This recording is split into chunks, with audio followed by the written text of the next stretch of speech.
Na trecim pošore literaturijumu svoju tvorčost predstavili fotografka Andreja Novak, poetesi Asja Papugaj i Tamara Hrin i rep muzičar Igor Hornjak. Починам ще як випаднув тот вечір, protože smo mali незвичайну, то есть іще потераз не була така вистава фотографijah u Ruskim kulturnim centru. To nam bar zmilo, že sme tako izdot foje, ktorý polurozpadnuti uspeli tako zošvižiť i može buď so uvez do celej mačke.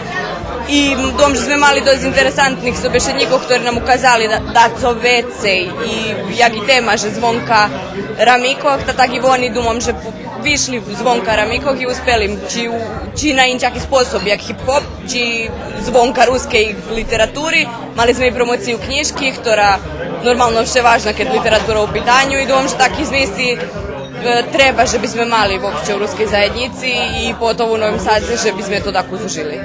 Literaturijum i toho roku postignul svoj osnovni cilj.